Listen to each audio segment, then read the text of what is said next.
كان فرمويانا زانستي سحر هر کسی فێری بێ ئەوە کوفری کردووە بە دینی ئیسلام بە پێغەمبەری نازدار صلی الله علیه وسلم. هەر کەسێ هەوڵدا بۆی فێری سحر بێت، علمی سحر بخوێنێ، ئەو کەسە لەسەر ڕێبازی خوا و پێغەمبەر لای داوە، خەریکی کارێکی حرامە، خوا پەنامان بدا. ئەمە زانایان کۆدەنگن.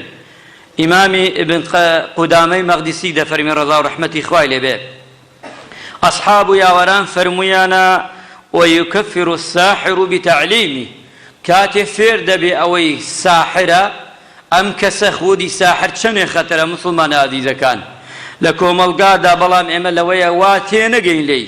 پیاوچاکان فەرموویانە بەو علمەی کە فێر بووە نابێ من و تۆ پێشوازی لێ بکەین، نابێ ئێمە بڕۆین سرەی ماڵ بگرین بۆی، نابێ موعدی لێگرین. بەو علمەی کە فێر بووە، ئەو علمەی کە پێیەتی ئەوە علمێکی حرامە و ناشەرعیە، ئەو کەسە ها لە مەعسیەتی خوایە، ها لە حرامبوونی خودای پەروەردگار.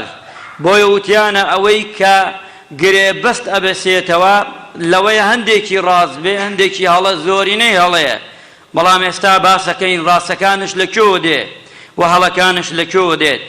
وتیانە ئەوەیە تەئسیر لە دڵی مرۆڤ دەکا، یان لە عەقڵی یان لە لاشەی یان لە ژیانی پەیوەستە بە مرۆڤەکەوە، ئەمان کە ئەنجامی ئەدەن تیایدا. ئیمامی مالک ئەفەرمێ ئەو علمەی حرامە تیایدا کە ئەنجامی ئەدا ئەگەر بزانێت و علمشی پێنەکا. ئیمامی قورطوبی ئەفەرمێ ڕەضا و ڕەحمەتی خوای لێبێ، ئەڵێ عولەمایانی ئیسلام هەموویان متتەفقن کە سحر هەیە وثابتە وتەئسیر لە مرۆڤ دەکا، ئیلا معتەزیلە نەبێ جەماعەتێکن ئەڵێن کە هیچ ئەثەرێکی نییە، بەڵام لە حەقەتدا ئەثەری هەیە.